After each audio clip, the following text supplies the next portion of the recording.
Assalamualaikum warahmatullahi wabarakatuh. Saya Sarah Liviani Mustika dengan nomor induk mahasiswa 311212118. Pada video kali ini, izinkan saya untuk memaparkan materi terkait standar pelayanan kefarmasian di apotik. Video ini dibuat dengan tujuan untuk memenuhi tugas mata kuliah pengantar ilmu kefarmasian dan etika. Beberapa topik yang akan saya bahas. Yang pertama, ada tujuan pengaturan standar kefarmasian. Yang kedua, ada ruang lingkup standar pelayanan kefarmasian di apotik. Kemudian pengelolaan sediaan farmasi, alat kesehatan, dan BMHP atau bahan medis habis pakai. Kemudian ada pelayanan farmasi klinis. Lalu ada sumber daya kefarmasian. Dan yang terakhir, evaluasi mutu pelayanan kefarmasian di apotik. Jadi sebenarnya tujuan standar pelayanan kefarmasian itu ada 3. Yang pertama, meningkatkan mutu pelayanan kefarmasian. Yang kedua, menjamin kepastian hukum bagi tenaga kefarmasian. Yang ketiga, melindungi pasien dan masyarakat dari penggunaan obat yang tidak rasional atau patient safety. Kemudian kita masuk ke dalam ruang lingkupnya. Jadi di apotik, ruang lingkup pelayanan kefarmasian itu ada pengelolaan sediaan farmasi, alat kesehatan, dan BMHP, dan juga ada pelayanan farmasi klinis. Di mana yang pengelolaan ini dia akan lebih melekat pada fungsi manajerial di apotik, sedangkan pelayanan farmasi klinis ini lebih melekat kepada pharmaceutical care. Untuk sediaan farmasi, Alkes, dan BMHP, pengelolaannya itu mulai dari perencanaan, pengadaan, penerimaan, penyimpanan, pemusnahan, pengendalian, pencatatan, dan pelaporan. Ada beberapa metode yang digunakan dalam merencanakan produk yang akan diadakan di apotek. Metode pertama itu berdasarkan pola penyakit atau epidemiologi. Jadi dilihat dari pola penyakit di masyarakat itu seperti apa. Kemudian ada pola konsumsi. Nah, pola konsumsi ini melekat kepada yang sehari-hari digunakan, yang sering dicari atau dibutuhkan oleh pasien. Kemudian ada juga berdasarkan budaya dan kemampuan masyarakat, yaitu melekat pada jenis dari obatnya. Kemudian, pengadaan obat itu harus melalui jalur yang resmi sesuai peraturan perundangan, di mana kalau di apotik tentu jalur yang resminya itu adalah di PBF. Pada saat penerimaan, kesesuaian antara surat pesanan yang diberikan kepada PBF dengan kondisi fisik yang diterima harus sesuai. Dari jenis spesifikasinya, kemudian jumlahnya sesuai apa tidak dengan surat pesanan, kemudian mutunya. Mutu itu dilihat dari kemasannya, terus expire date-nya, kemudian waktu penyerahannya, dan terakhir, harga yang tertera di faktur, apakah sesuai atau tidak dengan harga jual di apotek. Kemudian, untuk penyimpanan di dalam standar pelayanan kefarmasian obat itu harus disimpan dalam kemasan asli. Kemudian, obat disimpan dalam kondisi yang sesuai sehingga terjamin keamanan dan stabilitasnya. Pergunakan untuk penyimpanan barang lainnya yang menyebabkan kontaminasi. Jadi obat itu harus terpisah dengan barang lain karena dikhawatirkan terjadi kontaminasi antara obat dengan benda lain sehingga dapat merusak obat. Kan dengan memperhatikan bentuk sediaan dan kelas terapi obat serta disusun secara alfabetis. Jadi misalnya obat tablet dengan sirup itu tidak boleh disatukan tempat penyimpanannya. Kemudian berdasarkan kelas terapi itu, misalnya pada satu lemari, bagian atas hanya obat-obatan antibiotik, sedangkan bagian bawah untuk obat-obatan antihipertensi atau yang lainnya. Lalu disusun secara alfabetis agar memudahkan kita untuk mengambil obat. Kemudian untuk mengeluarkan obatnya, memakai sistem FEVO dan FIFO. Jadi kita memberikan obat yang expire date-nya lebih dekat terlebih dahulu. Kemudian ada penarikan dan pemusnahan. Jadi ini berlaku untuk obat ED dan rusak.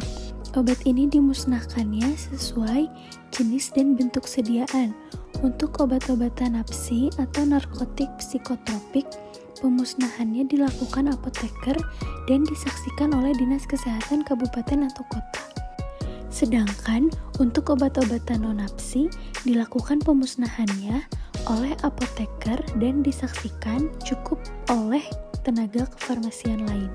Kemudian untuk resep itu harus disimpan 5 tahun, setelah itu baru bisa dimusnahkan.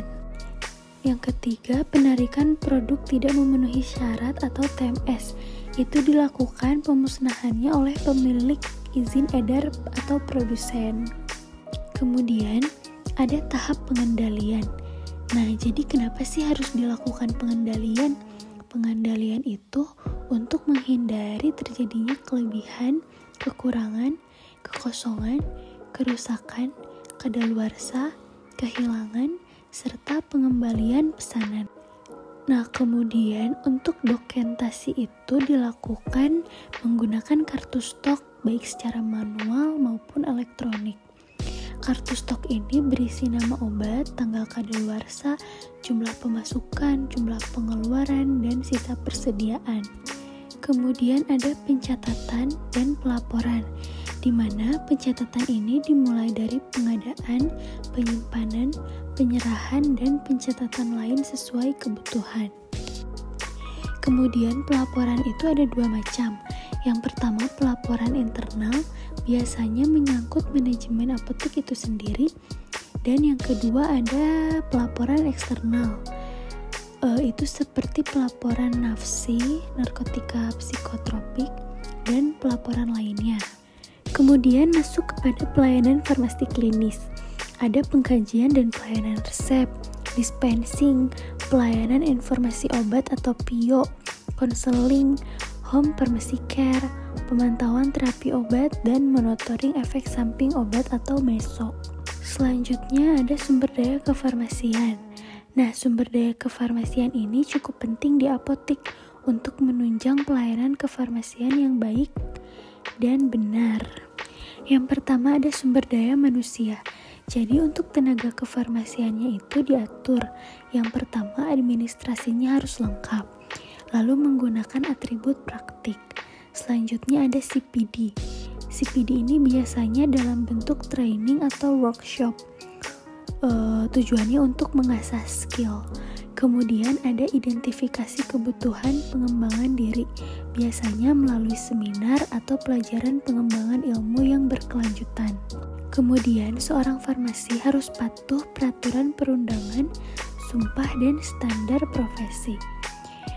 Seorang farmasi juga harus memenuhi kriteria 9 Star of Pharmacy, yaitu caregiver, decision maker, communicator, leader, teacher, manager, lifelong learner, research, dan entrepreneur. Kemudian sarana prasarana juga harus terpenuhi untuk menunjang pelayanan kefarmasian di apotek, yaitu ada ruang penerimaan resep, ruang pelayanan resep dan peracikan, ruang penyerahan obat, ruang konseling, ruang penyimpanan sediaan farmasi, alkes dan BMHP, dan ruang arsip. Selanjutnya ada evaluasi mutu pelayanan kefarmasian. Evaluasi mutu ini terbagi menjadi 2. Ada evaluasi mutu manajerial dan mutu pelayanan farmasi klinis. Untuk mutu manajerial itu ada audit. Audit ini digunakan untuk menyempurnakan kualitas pelayanan dengan pengukuran kinerja, apakah sudah sesuai dengan standar yang dikehendaki atau tidak. Kemudian ada review. Ini adalah tinjauan pelaksanaan pelayanan kefarmasian, misalnya perbandingan harga obat. Yang terakhir ada observasi, yaitu pengamatan seluruh proses pengelolaan. Kemudian untuk mutu pelayanan farmasi klinis, di sini ada audit juga. Audit di sini dilakukan berdasarkan hasil monitoring terhadap proses dan hasil pelayanan farmasi klinis. Kemudian ada review. Review ini dilakukan berdasarkan hasil monitoring terhadap pelayanan farmasi klinis dan seluruh sumber daya yang digunakan. Kemudian ada survei. Survei ini dilakukan berdasarkan hasil monitoring terhadap mutu pelayanan dengan menggunakan instrumen. Dan yang terakhir ada observasi, dilakukan berdasarkan hasil monitoring terhadap seluruh proses pelayanan farmasi klinis. Kemudian, indikator evaluasi mutu manajerial dilihat dari kesesuaian proses terhadap standar dan efektivitas serta efisiensi. Sedangkan indikator evaluasi mutu farmasi klinis dilihat dari pertama, pelayanan farmasi klinis diusahakan zero defect dari medication error. Yang kedua, SPO untuk menjamin mutu pelayanan sesuai dengan standar yang telah ditetapkan. Ketiga, lama waktu pelayanan resep antara 15-30 menit. Keempat, keluarkan pelayanan kefarmasian secara klinis berupa kesembuhan penyakit pasien, pengurangan atau hilangnya gejala penyakit, pencegahan terhadap penyakit atau gejala, memperlambat perkembangan penyakit. Berikut ini saya mengambil referensinya itu dari Menkes nomor 73 tahun 2016 tentang standar pelayanan kefarmasian di apotek.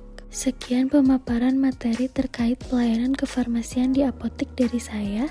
Mohon maaf apabila terdapat kekeliruan pada saat penyampaian materi. Terima kasih sudah menonton sampai akhir. Wassalamualaikum warahmatullahi wabarakatuh.